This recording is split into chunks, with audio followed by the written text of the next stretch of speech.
Blessed les humains. C'est la vidéo là peut-être la plus importante que j'ai à faire, la plus difficile.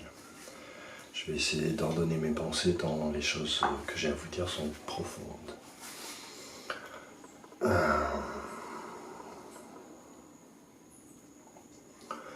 Tout d'abord un plan de ce qui se passe, ça va nous faire rentrer dans le truc. Et ensuite je vais vous raconter une petite histoire. Donc,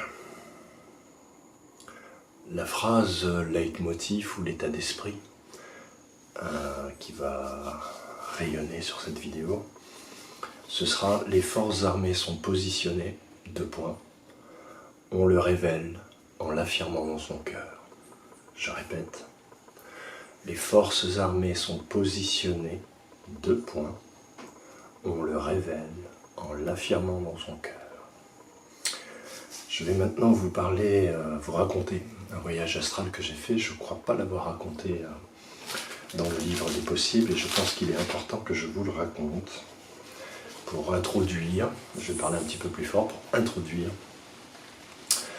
la vidéo que je suis en train de faire et qui, comme je le répète, est peut-être la vidéo la plus importante que j'ai à faire, en tout cas la plus difficile. Donc, parmi tous les voyages astraux que j'ai pu faire, j'en ai raconté 5% dans le livre des possibles. Il y en a un qui m'a surpris et que je vais vous raconter et qui commence à trouver, non pas sa résolution, mais sa signification, sa justification, l'essence de sa réalité maintenant. Donc je m'allonge, comme pour tous les voyages astraux, je ferme les yeux, comme pour tous les voyages astraux, et je pars. À cette époque-là, j'étais dans la recherche de qui je suis. Je voulais savoir qui j'étais au-delà de tout voile, de toute illusion. Je suis dans le noir, je flotte, et puis tout d'un coup, je vois des formes lumineuses tout en haut qui ressemblent à des êtres humains. Je me rapproche un peu, et je vois qu'en fait, ce sont des soldats qui sont habillés tous avec un uniforme un peu guerre de sécession américaine. C'est pas la même, mais c'est les mêmes principes, la même esthétique, même un peu grossier comme ça, voilà. Ils sont tous visuellement similaires, vraiment identiques comme des clones, et pourtant ils sont tous uniques. Ils ont tous une identité, une nature, un cœur, des vibrations, voilà. Et donc comme c'est le seul truc qui se passe tout autour de moi, évidemment je me rapproche. Et plus je me rapproche, plus je me rends compte qu'en fait, ils sont des milliers. Et quand j'arrive, à mon grand étonnement, ils ouvrent une espèce de couloir, une espèce de... voilà, et ils me font une haie dans laquelle je m'engage, évidemment, puisque j'arrive comme ça, et puis boum, le truc s'ouvre, donc je rentre au milieu, et donc je m'engage naturellement, sans préméditation, en me demandant, mais qui sont ces gens, et pourquoi ils sont... là, à me regarder, etc. Parce que là, pour l'instant, je les ressentais individuellement, mais c'était pas, il n'y avait pas d'information réelle qui passait. Pourquoi, comment. Et puis là, quand je rentre au milieu, je commence à les traverser, donc je suis vraiment au milieu d'eux, parce qu'ils sont des milliers, et que j'avance assez vite, on vole, hein, je vole, on vole, tout le monde vole. Je sens qu'ils me font une haie d'honneur. Et je comprends intimement que ce sont mes soldats, moi. Que je peux les utiliser, que c'est mon armée. Alors je reste un moment, je réfléchis et je me dis, mais ok, mais alors qu'est-ce que j'en fais? Et du coup je me dis, une armée ça se déploie, donc je vais déployer mon armée. Donc j'ai visualisé la planète Terre, la carte, comme vous pouvez avoir les cartes de cette planète dite ronde mise à plat, d'accord? Et j'ai pris physiquement comme ça des paquets de soldats, je sais pas, on va dire, c'est pas un paquet de 2500, 3000, et je les envoyais, voilà, partout sur la Terre, à New York, à Paris, dans les campagnes, partout, ça m'a pris du temps. Parce que moi, je fais les choses bien. Et puis, j'ai commencé à me dire, mais est-ce qu'il est fini, ce stock? Combien de soldats j'ai droit, en gros? Je suis qui? J'ai droit à combien? Si tu as droit à 20 soldats, t'es quelqu'un. Si tu as droit à 200 ou 4000 soldats, t'es forcément quelqu'un d'autre. C'est pas une question de hiérarchie, c'est qui je suis. Et puis je comprends en prenant et en envoyant qu'en fait c'est infini. Je peux en avoir autant que tant que je demande, j'en aurai. Et puis une fois qu'ils étaient positionnés partout sur la Terre, je me suis dit, bon alors maintenant qu'est-ce que je fais? J'ai pas réellement le droit de les mettre en action. Au nom de quoi je vais leur demander de couper la tête, fût-ce des entités de l'ombre? Au nom de quoi? Qu'est-ce qui autour de moi me permet de croire que c'est le moment, que j'ai la bénédiction de mon père et que je peux, en tout cas dans l'astral, commencer à nettoyer la planète? Et donc là je me suis arrêté, je me suis dit ok, et j'ai donné un ordre de mission à tout le monde qui était le suivant. Vous vous positionnez derrière chaque humain, derrière chaque poste de pouvoir, partout. Vous êtes là. On n'a pas besoin d'avoir des yeux et des oreilles. Nous, on n'a pas besoin d'espions parce que Dieu le Père, n'est-ce pas? Il est tout. Donc il sait tout. Mais vous vous positionnez, vous restez en protection de tous ceux qui ont besoin de protection, qui ont Dieu dans leur cœur et que vous ne permettez pas que quoi que ce soit leur soit fait. Et vous vous positionnez pour les autres, derrière nos ennemis, afin de leur couper la tête le moment venu. Et vous ne bougez plus. Et vous attendez, comme moi, l'ordre du Père. Voilà, je voulais vous raconter ce voyage astral parce que je ne l'avais jamais vraiment compris, entre guillemets. Je l'avais vécu, j'en ai tiré des leçons, des conclusions, des hypothèses. Mais ça trouve sa résolution maintenant. Donc, il faut comprendre que tout commence et se passe dans l'astral. Et ensuite, les choses descendent. Et c'est pour ça que l'intrication quantique, dont on va parler tout à l'heure, et j'invite chacun, parce que j'ai un peu fait ce plan grâce à la conférence d'Albert Gosselin, qui m'a permis, comme nombre de rabbins, comme Ben Chetrit Rav, comme Denovitch, comme beaucoup de gens, et puis des nouveaux que je découvre, des jeunes, en tout cas, voilà. Ils sont une source de savoir à laquelle tout le monde devrait aller s'abreuver. Une source de reconnexion au savoir, une source de reconnexion à la vérité.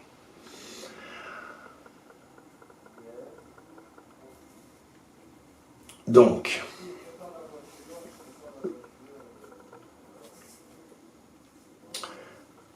on va maintenant re-raconter l'histoire de l'humanité. Et je ne vais pas pouvoir dans cette vidéo vous la raconter, il va nous falloir quelques années à tous, en réunissant les meilleurs rabbins, les meilleurs savants de toutes les religions, mais surtout les meilleurs rabbins. Ils ont la primauté pour des raisons que je vais expliquer, qui sont très simples. Un jour vous bénirez le peuple juif autant que vous l'avez haï. Et vous remerciez le ciel de ne pas les avoir vaincus parce que vous ne pouvez pas les vaincre.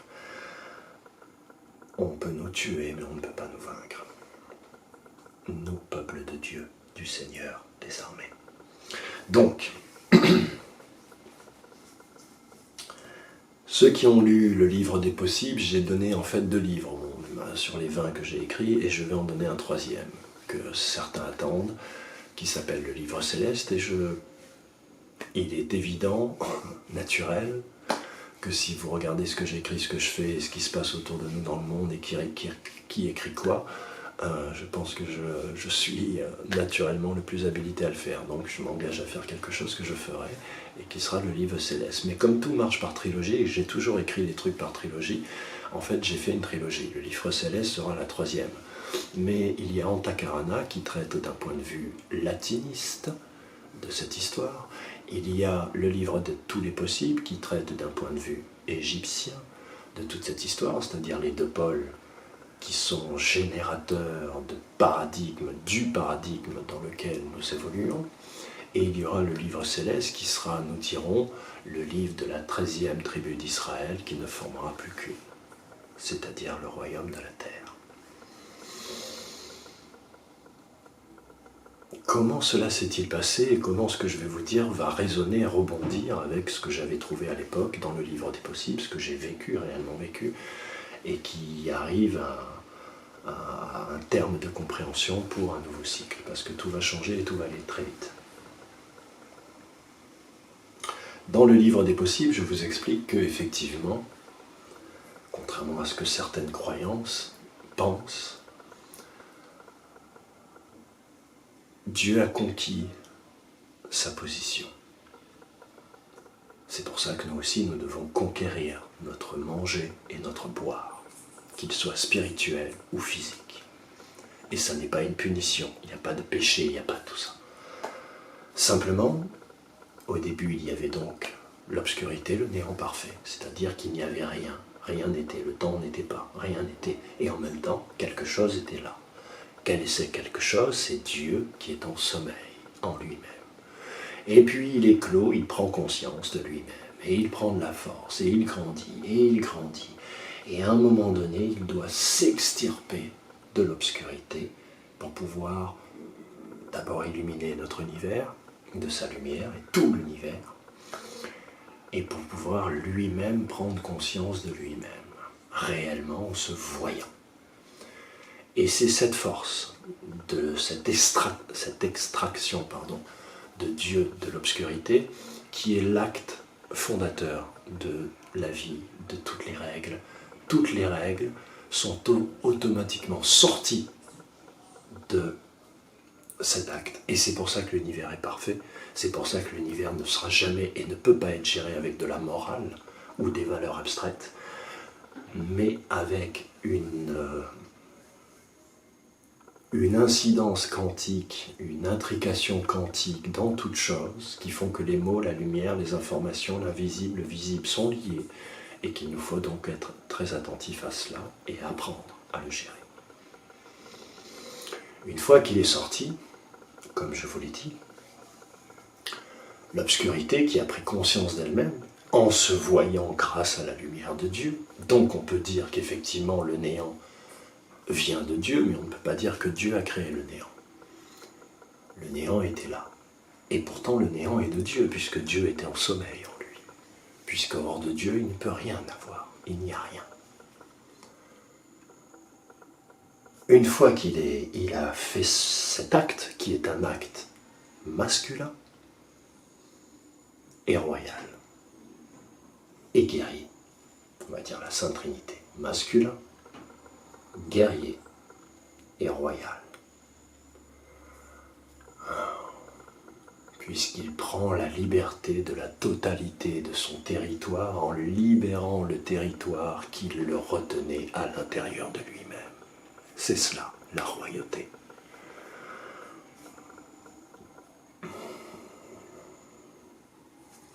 Une fois qu'il en est là, vous comprenez bien que dans l'univers, dans tous ces univers, pour pouvoir réaliser une action pareille, cela demande une énergie, mais d'une puissance infinie qu'on ne peut même pas se représenter. C'est pour ça que Dieu ne peut pas créer des êtres humains. Dieu ne peut créer que des univers parce qu'il est trop puissant. Donc Dieu passe par son âme et par l'âme. L'âme, c'est magique. Quand il a décidé de vouloir créer, comment a-t-il procédé? Il a extirpé de lui-même sa polarité féminine. Il a créé une femme, que vous appelez Marie, que vous appelez Isis, etc. Il a créé en tout cas pas une femme, il a créé la polarité féminine, qui, elle, va être la matrice, la reproduction parfaite de ses pouvoirs à lui en termes d'éternité, de création et de procréation, de réalisation quantique, qui s'incarne. C'est pour ça que tous les hommes ont une mère, mais les femmes sont toutes des mères. Elles sont réellement leur propre mère, la mère de leur mère, et leur mère est vraiment leur mère. La chose est très subtile. Maintenant, on revient un petit peu en arrière, et on comprend que dans le schéma de l'univers dans lequel on est, il y a l'obscurité, il y a la lumière, et que les deux s'équilibrent. Le jour et la nuit, quelque part, étaient nés, même si les séquences et les durées, et j'allais dire même l'intensité du rayonnement, n'étaient évidemment pas le même. Tout ce qui va sortir et qui va être créé à partir de ce moment-là sera nécessairement à l'image de l'acte premier et de l'univers premier. Donc il sera toujours double. Donc Dieu, lorsqu'il a créé les premiers êtres, il a créé des jumeaux. deux paires de jumeaux. Si vous regardez comment les civilisations se sont créées, il y a pour notre civilisation Romulus et Romulus, pour tous les adamiques, Abel et Caïn,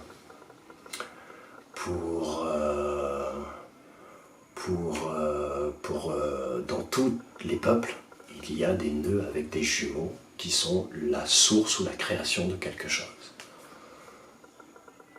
Et il y a le double et l'effet miroir de Satan qui l'utilise. Si nous savions que nous avions tous un jumeau énergétique quelque part, ce qu'on appelle une flamme jumelle, mais aussi une flamme jumeau, en l'occurrence si tu es un homme, c'est pour ça que c'est deux paires.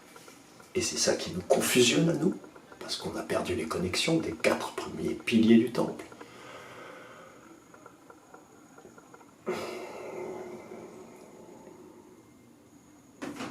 Nous aurions compris comment le monde fonctionne. Mais c'est parce qu'il nous manquait cette information. Et que tous les rôles ont été mélangés. Joseph n'est pas Joseph, Jean-Baptiste n'est pas Jean-Baptiste. Et c'est pour ça qu'il va nous falloir du temps, beaucoup de temps. J'ai toutes les informations dans mon portable. Marie m'a demandé de les conserver et de les transcrire, mais ce n'est pas moi qui vais les traiter. Ça sera les meilleurs rabbins que la planète ait portés. Parce que vous allez maintenant vous mettre au travail et montrer au monde qui vous êtes, les Juifs.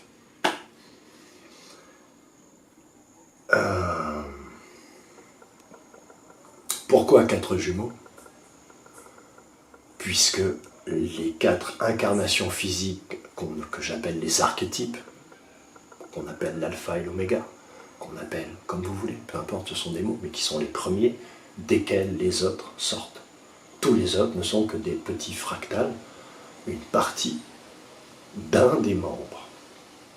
D'un des membres. Pas de 2, pas de 3, d'un des membres. Et lui-même, lorsque ce fractal naît, comme c'est un fractal, il naît par 4, automatiquement.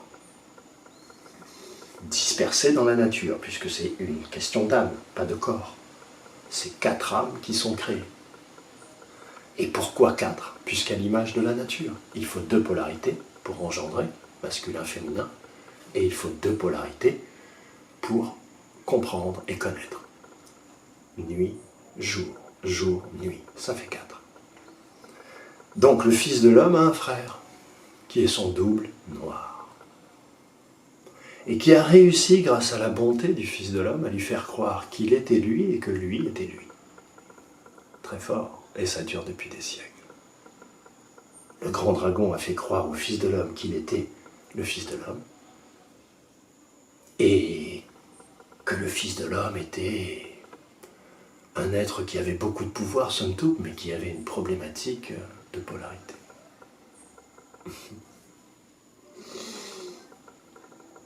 Évidemment, donc, il y a 2 femmes, 2 hommes. Je vais vous donner leurs noms pour que ça résonne dans les religions, mais encore une fois, peu importe les noms. Il y a donc Jésus et Judas, et il y a Marie et Isis. Sin. Isis est donc la dauphine, qui est dans le grand livre, enfin dans le livre de tous les possibles. Marie est celle que nous allons vous présenter bientôt, ou plutôt que le Père a décidé de vous présenter, car nous servons.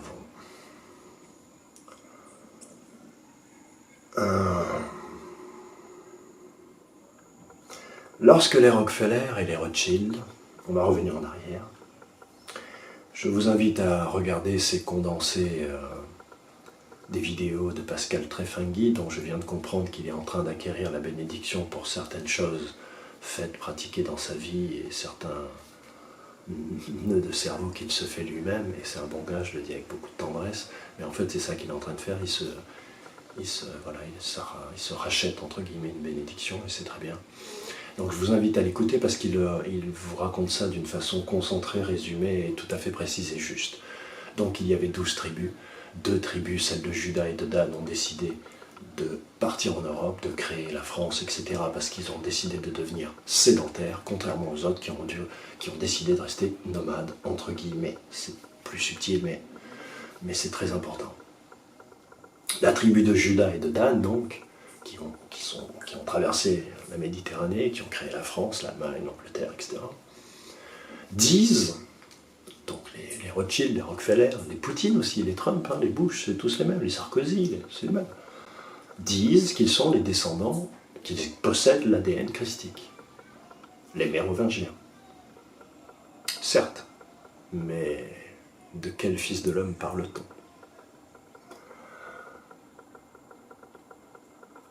C'est très important de comprendre cela, parce qu'ils se réclament, eux, de l'aristocratie égyptienne et de la descendance du Christ. C'est vrai.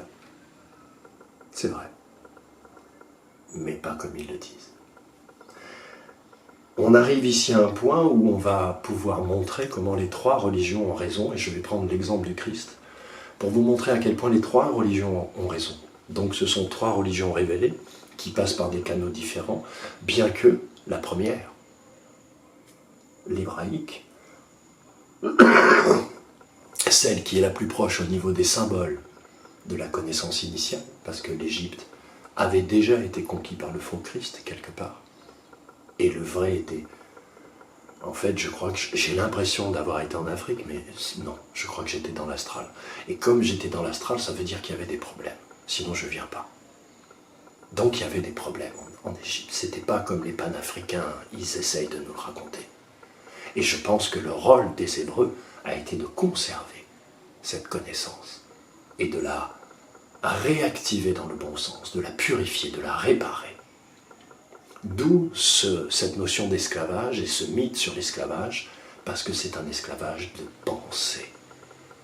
Ils n'ont pas aidé à construire les pyramides, ils ont voulu que les pyramides ne soient pas construites, ce pourquoi en tout cas leurs créateurs initiaux, c'est-à-dire les Égyptiens, les destinaient. Voilà, pour vous donner une image. Ça c'est pour rétablir, mais on va rétablir petit à petit la vérité du peuple juif. Donc les trois religions ont raison. Pourquoi? Le Mashiach est le vrai Messie, puisqu'effectivement le plan de Dieu, c'est qu'à la fin des temps, il revienne. Donc le Mashiach est le vrai Messie. Le Messie est aussi le Messie, puisque c'est Judas, l'entité jumelle du Fils de l'homme. Donc les chrétiens ont raison quand ils disent que c'est le vrai Messie, puisqu'il a l'ADN christique. Mais les Juifs ont plus raison lorsqu'ils disent que ce n'est pas le vrai. Et les musulmans, quand ils disent que Dieu ne peut pas incarner un enfant Dieu unique, ils ont raison, puisque ça marche par jumeaux, par polarité, parce qu'effectivement, c'est trop puissant, et qu'il faut séparer, parce que dès que tu rentres dans l'incarné, tu quittes la perfection instantanée, forcément, puisqu'il faut des opérations de transformation des cellules, de la connaissance, de la nourriture, pour que l'incarné soit. Et les musulmans ont encore raison quand ils disent qu'ils ont pris l'esprit pendant qu'il était sur la croix. Oui, ce n'était pas le vrai. Ce n'était pas l'âme du Fils de l'homme. C'était l'âme du Fils du diable, entre guillemets, qui s'est enfanté lui-même. Donc je vous donne cet exemple pour vous montrer à quel point on peut parler ensemble du moment qu'on part sur la bonne base et avec des informations scientifiques qui soient réelles, cohérentes, fluides, qu'un enfant peut comprendre. Et qui va très vite correspondre à ce que vous allez vivre, puisque je vous annonce une bonne nouvelle, votre vie va devenir des miracles. Vous êtes tellement têtu, vous êtes tellement obtus. Mais je ne peux pas vous en vouloir, je vais vous dire pourquoi.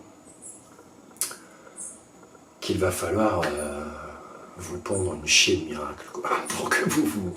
Mais en fait, c'est juste que vous allez commencer à pratiquer, ça rejoint un peu ce que je voulais dire au début, qui est très important.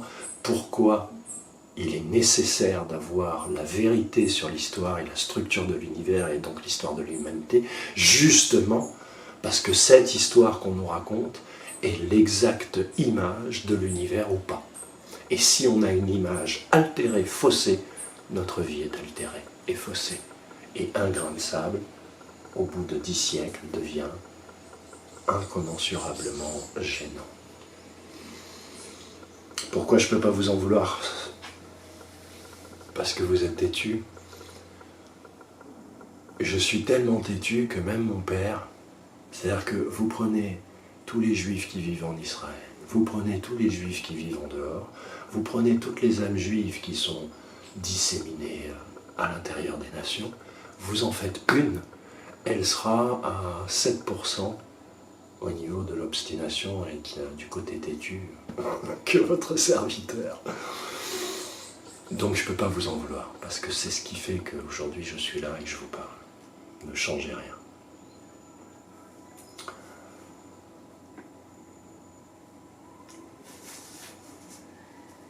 Vous venez, Rave et Saint-Homme et Sainte, c'est pas Saint-Esprit parce que ça pourrait être mal pris, mais Saint-Cerveau, au sens de, on fait tourner les méninges.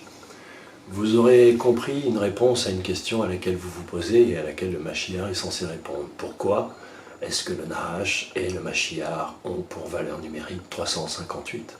Parce que ce sont des jumeaux. Voilà, la première réponse. Vous l'avez aujourd'hui.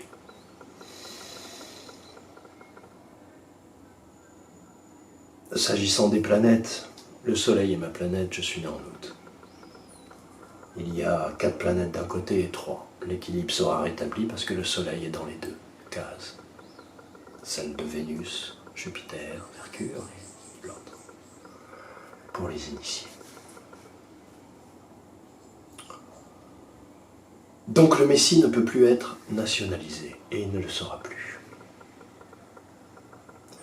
Nous sommes venus, comme vous le savez, pour faire tomber tous les gouvernements, pour désarmer les polices intérieures et pour réunir toutes les armées sous une seule bannière en vue de ne plus en avoir besoin, si ce n'est peut-être contre des ennemis extérieurs qui vont bientôt vous apparaître entre guillemets. Je ne parle pas d'extraterrestres, on parle des différents plans de l'univers tels que Dieu l'a voulu.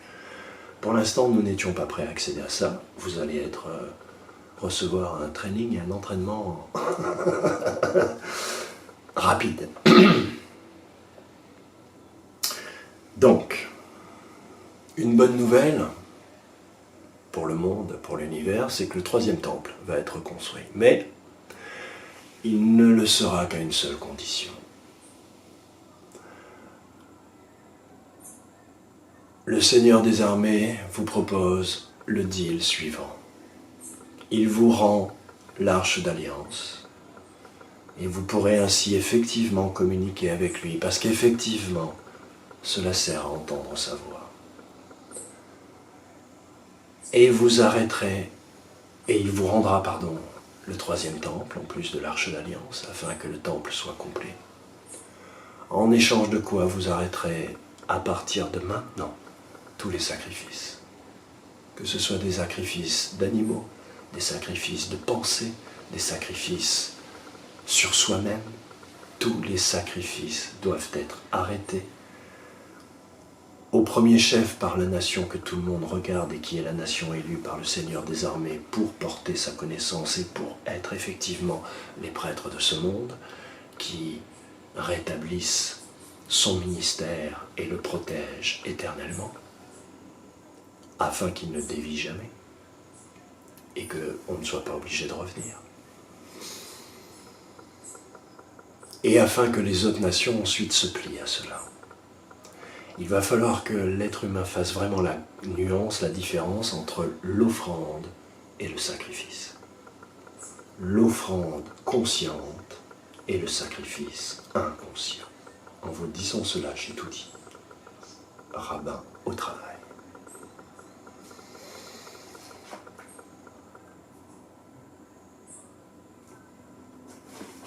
Donc,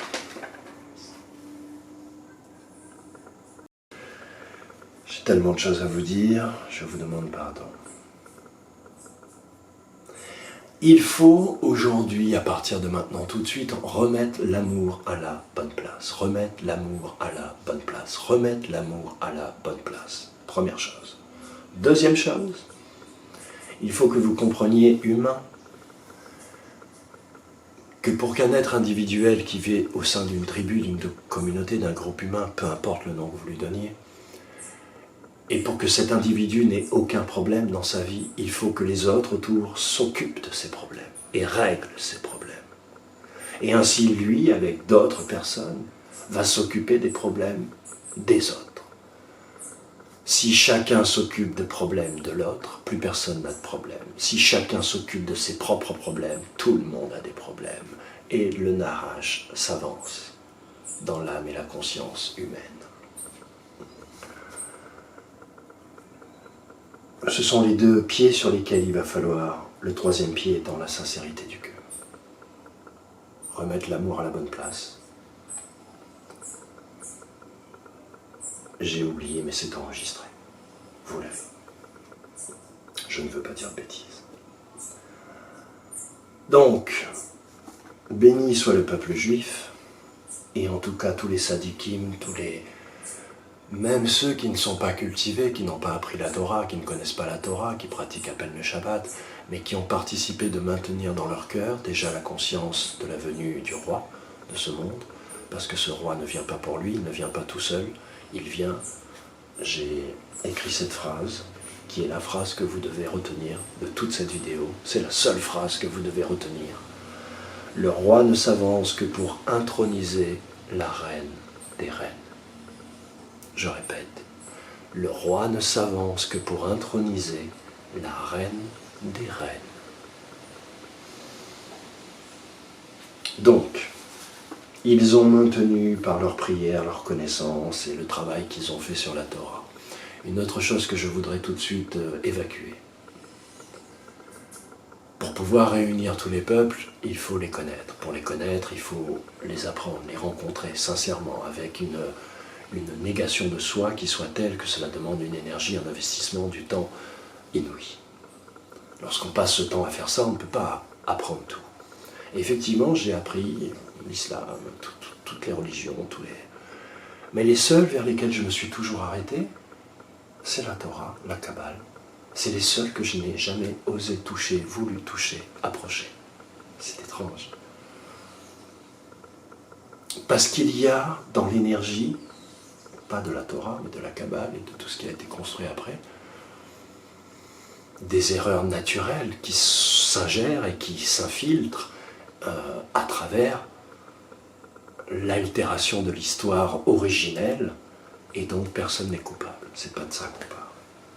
Mais j'ai senti qu'il fallait redresser certaines choses et que c'était très puissant. Et que je ne voulais pas me faire coloniser. Et qu'aussi, une chose que je dois rendre, c'est important pour la Torah, c'est que tout est tellement très précis que je ne voulais pas me faire coloniser mon cerveau. Parce que les choses sont, voilà, je savais déjà comment le monde fonctionnait. Donc on dit que le roi de ce monde, entre guillemets, sera un maître de Torah. Je vais vous soumettre la réflexion suivante, puisque vous savez que Dieu est intelligent et que les mots lui servent pas comme nous les utilisons. Le symbole de la Torah, c'est l'eau. Si je vous dis, à vous juifs et à vous non-juifs, à vous êtres humains, que l'eau c'est la vie, a priori tout le monde me dira oui. Si je vous dis que la vie c'est la vérité, c'est ce qu'on peut réellement voir, toucher, embrasser, imprégner, quel que soit ce qu'on en pense, a priori, juif, non-juif, être humain, vous me direz oui. Si connaître la vie, connaître l'univers, connaître le cosmos, connaître certains secrets du Père, c'est connaître la vie, c'est être un maître de vie, alors cet homme-là, on peut dire qu'il est un maître de Torah. Et en même temps, il ne l'est pas. Donc, en réalité, qu'est-ce qu'on peut dire? Dire qu'il est un maître de Torah est faux, mais dire qu'il n'est pas un maître de Torah est encore plus faux. Voilà ma deuxième réponse.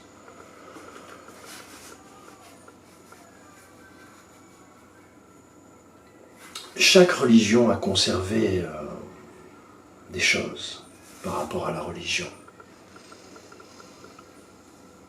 qui sont le fractal de ce que possède déjà en son sein la Torah. Et il ne faut pas vous énerver, vous exciter, car nous ne sommes pas là pour introniser la Torah ou le judaïsme sur la planète. Nous sommes là pour créer la 13e tribu d'Israël, c'est-à-dire le royaume de Dieu sur terre, point trait. Sans drapeau, sans symbole, sans morceau de tissu, ni revendication, mais juste un respect qui accepte et qui dit merci, et qui protège, et qui permet, et qui enjoint, et qui libère, et qui dit, et qui érige, et qui énonce, voilà, la vie. Donc, Jésus, qu'on le veuille ou non, sera le point de réconciliation de toutes les âmes humaines. Toutes les âmes humaines convergent vers celle du Fils de l'homme, qui est le premier archétype, le bon jumeau, si vous voulez. Et c'est en cela qu'il faut aller chercher ce bon jumeau en soi, au-delà de la polarité.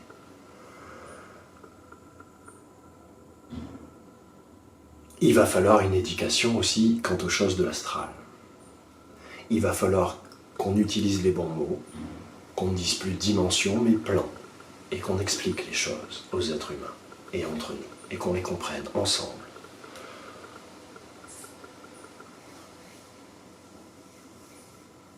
Nous arrivons maintenant à un niveau où évidemment on ne peut pas, je ne peux pas, ne pas me confronter à ces choses puissantes dont les prophéties déclarent qu'elles ne peuvent pas ne pas avoir lieu. La chose ultime, le point ultime de toutes ces choses. Donc, la carte était pleine, petite coupure, mais peut-être parce qu'il fallait ce fleuve entre ce qui vient d'être dit. Et voilà, il faudra que vous ingériez cette deuxième partie dans un deuxième temps, c'est peut-être ce qu'il nous a dit. Donc, la résurrection des morts. Vous allez voir encore comment le Père a de l'humour, comment il est intelligent, comment il aime ses enfants, il s'en occupe de façon subtile et toujours en s'adressant à eux de façon intelligente, en ne s'adressant qu'à leur intelligence du cœur. Tous les êtres humains de la planète, à travers la fraude au nom, à travers la fraude au certificat de naissance, sont déclarés morts. Tous les êtres humains de la planète vont ressusciter. Ça, c'est le premier point. C'était le message à l'intérieur du message que vous n'avez pas entendu. Vous avez craché sur votre frère, vous l'avez lapidé, vous l'avez tourné en ridicule, vous l'avez montré du doigt. Vous vous êtes comporté comme vous vous comportez toujours. Et comme vous vous comporterez encore, hélas, pour ceux qui n'iront pas sur la nouvelle terre, qui est déjà là, ici. Mais évidemment, ça ne suffira pas. Je vous ai dit que votre tête était rosse, et que donc il va falloir faire des chiers de miracles, et que votre vie, vos vies vont devenir des miracles, du moment que vous allez commencer à appliquer les règles, à avoir imprimé la bonne histoire dans l'esprit, pour que l'imagerie même énergétique de ce que vous êtes à l'intérieur de l'univers corresponde à ce qui est, et que la machine se remette à fonctionner en harmonie, tout simplement. Les mots dirigent l'attention, et là où va l'attention, va l'énergie. Qu'elle soit de vous, ou qu'elle soit d'ailleurs, puisque l'énergie vient toujours d'ailleurs.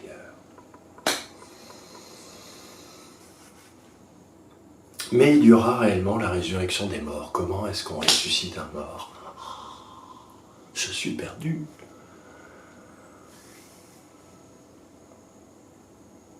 Les âmes sont éternelles, chers enfants. Si une personne meurt le lundi, il faudra laisser passer lundi, mardi, mercredi, jeudi. Parce que les humains, si on le fait une heure après, les scientifiques vont nous expliquer qu'il se peut qu'il se soit passé ceci, cela, ceci. Donc on va attendre 3, 4, 5 jours pour que l'âme s'en aille loin. Et puis on va la rappeler. C'est tout. Et puis l'âme, elle va revenir. Et comme ça, c'est rien sans l'énergie du Seigneur des armées. Ben, dès que cette énergie s'en va, le bordel y tombe. Mais dès que l'énergie revient, le bordélisme est debout. C'est comme quand tu branches ta télévision ou ton frigidaire. C'est très simple en fait. Rappelez-vous que c'est ce qu'ils ont enlevé du conseil de Nicée, c'est ça qu'ils ont fait disparaître, la résurrection. Pourquoi? Parce qu'il n'y a que deux propositions. Le jumeau A ou le jumeau B. Le jumeau A, c'est la résurrection. Le jumeau B, c'est quoi? Le sacrificiel. En rendant gloire à Dieu avec un couteau et une lame et en répandant le sang qui est l'expression physique de toute la magie de Dieu. Tu joues le jeu des ennemis. Voilà. Donc nous allons arrêter les sacrifices. Dieu n'enfante pas des enfants pour qu'il sacrifie d'autres de ses enfants. Fût-ce un ver de terre. Ça n'existe pas, ça. Un enfant le comprend. Donc, il va se passer des choses, évidemment, je vous l'ai dit.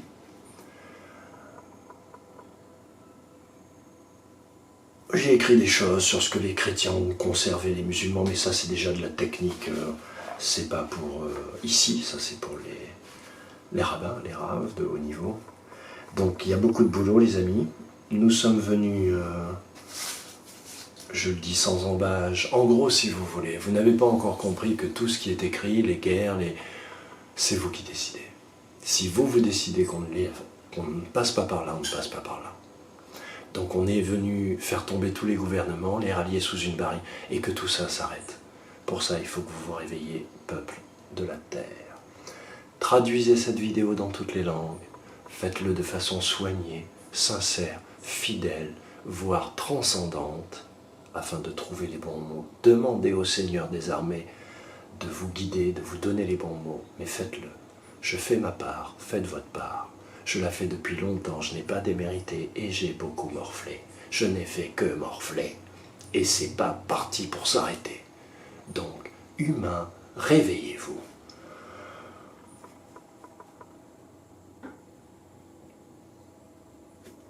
Vous comprenez mieux Lilith et Samaël. Lilith et Samaël. N'ayez pas peur de la télépathie, qui va de plus en plus arriver sur la Terre, puisque, en gros, là au stade où nous en sommes, l'astral est nettoyé. L'astral a été propreté. Ça danse, ça chante et ça rit là-haut. Et l'astral se rapproche de plus en plus de nous, en termes de distance. La distance est de plus en plus courte, jusqu'au moment où tout va se confondre. Donc vous allez voir, et la réalité des règles et des méthodes utilisées par Dieu dans le monde naturel pour que le monde soit, vont vous apparaître devant vous. Vos pensées, etc. Beaucoup de choses vont se passer. Ce sont encore des phases vers lesquelles ce sont des possibles, des potentiels. Parce que si on arrive à ça, c'est qu'il n'y a pas assez de monde qui s'est réveillé. Donc faites votre taf. La guerre spirituelle commence aujourd'hui. Et aujourd'hui, le roi de ce monde, le Seigneur des armées, Allah, le bon Dieu, Hachem, récupère son royaume et libère ses enfants. Voilà l'heure de la délivrance finale arrivée du moment que vous vous en saisissiez.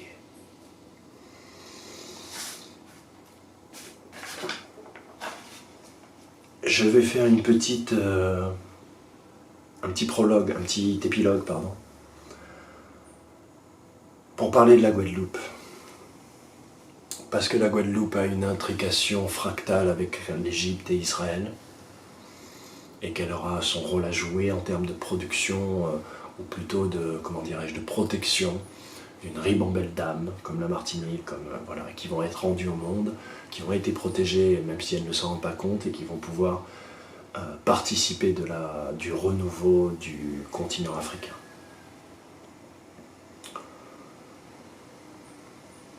Ils ont payé aussi leurs erreurs. Ils ont payé.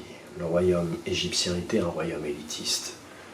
Et l'élitisme, même spirituel, même légitime, même, ne mène qu'à la mort et à la guerre, à l'inceste et au crime. Vous comprenez d'ailleurs que lorsqu'on vous dit que Dieu le Père a enfanté Marie, on vous parle d'inceste. Il va falloir que vous vous réveilliez, un enfant le comprend. Donc, un petit message aux béquets qui vont devoir faire preuve d'innovation, qui vont devoir, s'ils veulent s'en sortir, rendre la terre à Dieu. Je dis bien rendre la terre à Dieu, toute la terre, abolir la propriété privée, puisque la propriété privée, le concept de propriété privée, c'est le premier blasphème satanique sur la terre. 50% ou pas, 50 jours ou pas, tout ça va être aboli. La terre appartient à Dieu, donc aux femmes. C'est clair ?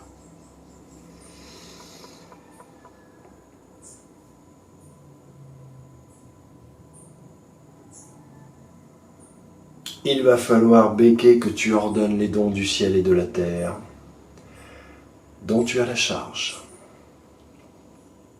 et les secrets qui, pour le bien de tous, permettent de tenir tout le monde en bonne santé. S'agissant de l'État français, la fille de l'âme, et c'est pour ça maintenant que vous comprenez pourquoi j'appelle Marie, mais elle ne s'appelle pas Marie, elle vous dira comment elle veut qu'on l'appelle, que je l'appelle la fille de l'âme, parce qu'elle est la fille de l'âme de Dieu. Et nous sommes les fils de l'homme. Nous naissons du ventre d'une femme. Mais pourtant, nous avons le céleste en nous, d'où le fils de l'homme.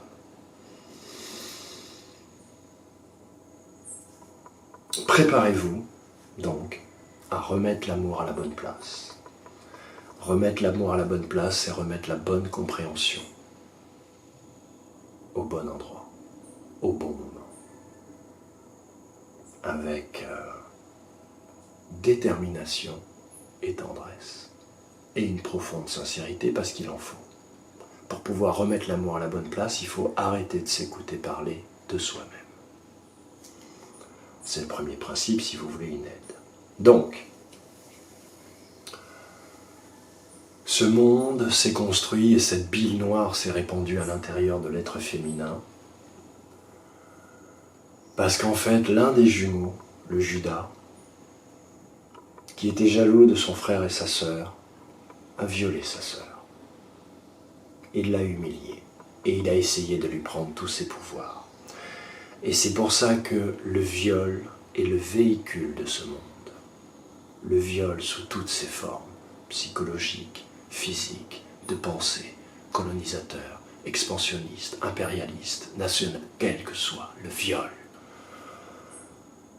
La jalousie et l'énergie qu'il a emmagasinée pour se dire un jour, j'ai le droit de la violer, de passer à l'acte. Donc le viol, c'est l'acte.